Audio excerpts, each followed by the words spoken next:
Oke lo everyone, welcome to Analysis dan update lagi seputar koin kripto. Dan di video kali ini kita akan bahas salah satu koin layer 2 lagi, yaitu terkait Optimism teman-teman, atau dengan tickernya yaitu OP teman-teman. Dan di sini per video ini direcord untuk Optimism ini sendiri berdasarkan kapitalisasi pasarnya udah menempati urutan ke-41 teman-teman. Masih masuk 50 besar ya teman-teman ya, yang mengartikan bahwasannya memang Optimism ini masih tergolong sektor blockchain layer 2 yang masih eksis teman-teman. Dan oke, seperti biasa kita akan coba nih untuk kulik berdasarkan price action dan technical analysisnya juga sampai ke fundamentalnya dan tokenomicsnya. Nanti kita akan cobain tips sedikit demi sedikit teman-teman.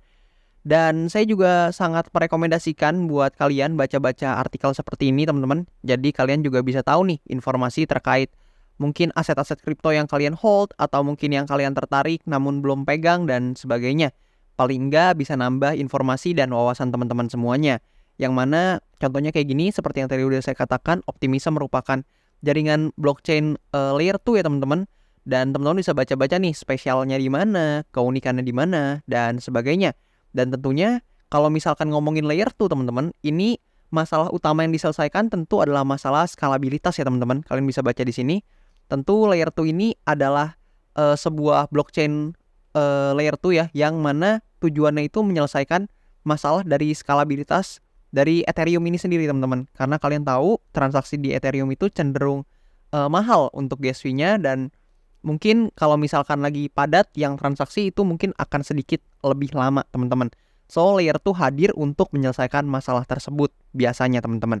Dan di sini kalau kita lihat by price action-nya atau secara technical analysis-nya, untuk Optimism ini sendiri ketika di Q4 2023 ke Q1 2024 ya, di sini sempat mengalami kenaikan yang lumayan signifikan teman-teman. Dan di sini bahkan sempat menyentuh all time high di sini. Jadi Optimism ini cukup dilirik ya ketika Q1 2024 sebelumnya. Namun so far juga seperti beberapa altcoin lain sedang mengalami koreksi teman-teman. Dan ini cukup jelas ya kalau misalkan kita pindahin ke daily time frame. Kalian tuh bisa lihat. Nah, kita coba perjelas teman-teman di daily time frame-nya atau di time frame satu harinya, di mana kalian bisa lihat bahwasannya ketika di sini dia membentuk pergerakan seperti ini teman-teman. Jadi higher high, higher low, and then higher high, higher low, kemudian lagi higher high, higher low, higher high. Dan ketika di sini membentuk higher low teman-teman, ternyata di sini dia nggak sanggup membentuk higher high kembali, melainkan membentuk lower high, dan ternyata dia turun membentuk lower low teman-teman. Kurang lebih pergerakannya seperti itu untuk Optimism ini.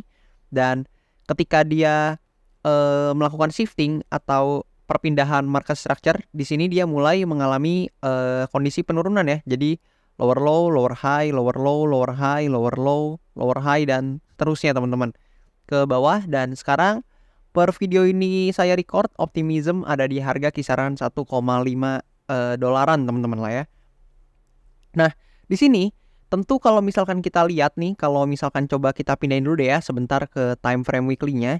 Di sini sebenarnya kalau kita gunakan Fibonacci retracement ya teman-teman ya. Kalian bisa lihat bahwasannya kalau kita tarik dari sini ke atas sini, nah sebenarnya tuh targetnya udah lumayan tercapai teman-teman. Jadi di kisaran sini, di mana area ini, di area 1,618-nya.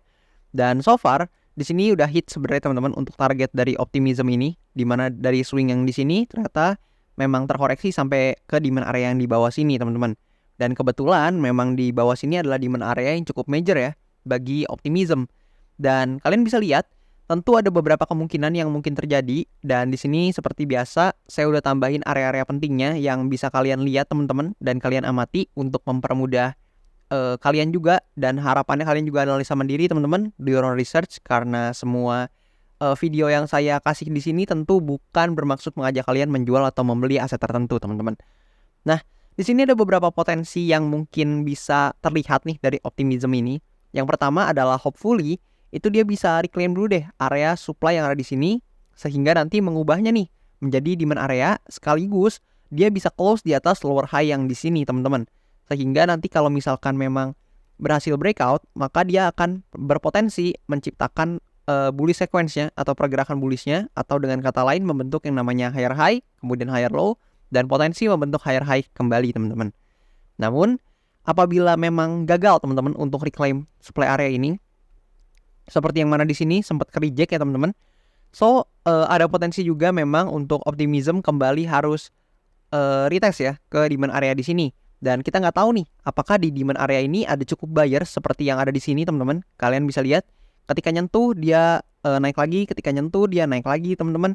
Karena memang ada buyers teman-teman di area ini yang tertarik untuk membeli optimism. Seperti di sini juga ketika testing langsung naik lagi teman-teman. Nah, kita nggak tahu nih apakah ada cukup buyers nanti di area ini untuk mengangkat harga optimism apabila memang dia harus terkoreksi kembali ke bawah sini teman-teman.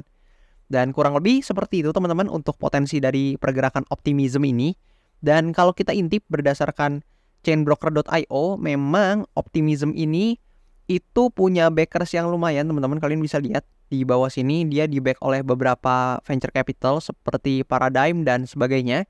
Dan kalau kita lihat datanya di DeFi lama, sebenarnya ini kalau dibilang bagus banget datanya enggak teman-teman. Masih banyak layer 2 yang punya TVL besar-besar seperti Arbitrum, mungkin Base, Blast, dan sebagainya. Jadi Optimism bukan yang paling besar. Namun kita bisa lihat Optimism ini cukup oke teman-teman apabila dibandingkan dengan beberapa layer 2 lain termasuk mungkin yang teman-teman paling tahu Manta dan sebagainya. Ini masih lebih oke teman-teman. Dan kalau kita lihat revenue-nya, kalian bisa lihat revenue per 24 jamnya itu ada di kisaran 23 ribuan US dollar teman-teman. Dan per TVL-nya di sini teman-teman bisa lihat di angka 500-an million dollar teman-teman. Dan di sini meskipun memang sebenarnya secara TVL sedang turun ya, sedang koreksi, mengingat juga memang tadi harganya juga cenderung terkoreksi teman-teman dari Optimism ini. Jadi kalau misalkan coba kita lihat dari Chainspec nih, nah sebenarnya teman-teman yang saya kurang suka dari Optimism ini adalah karena di sini sebenarnya transactionnya tuh nggak cepat-cepat banget teman-teman. Jadi real time TPS itu sebenarnya nothing special, bukan sesuatu yang spesial banget menurut saya. Karena memang di sini kalian bisa lihat ada beberapa layer 2 lain yang mungkin menarik juga teman-teman, seperti Base, Arbitrum yang punya memang real time TPS lebih tinggi dibandingkan Optimism. Jadi mungkin TPS ini bukan menjadi forte ya dari Optimism ini, atau bukan menjadi andalan dari Optimism ini. Dan kalau kita intip lagi ke sini teman-teman, ke cryptorank.io, di sini kita coba intip. Dari segi tokenomics-nya kalian bisa lihat-lihat kurang lebih seperti ini teman-teman. Jadi kalian mungkin bisa cek sendiri juga untuk alokasi tokenomics-nya ini cukup banyak dan mungkin nggak akan saya jelasin gimana banget. Dan kalau misalkan kita mau lihat nih dari segi token unlock-nya, ini mungkin yang bisa teman-teman waspadai karena Optimism ini beberapa hari lagi akan melakukan token unlock, tepatnya di akhir bulan September ya. Di sini kalian bisa lihat dia akan unlock 2,64% dari circulating supply-nya. So buat teman-teman yang memang mungkin bertransaksi di Optimism ini bisa lebih diperhatikan, ditinjau posisinya, dan harapannya teman-teman bisa maintain nih resikonya seperti apa sehingga bisa dapat risk to reward rasio yang mungkin menarik teman-teman.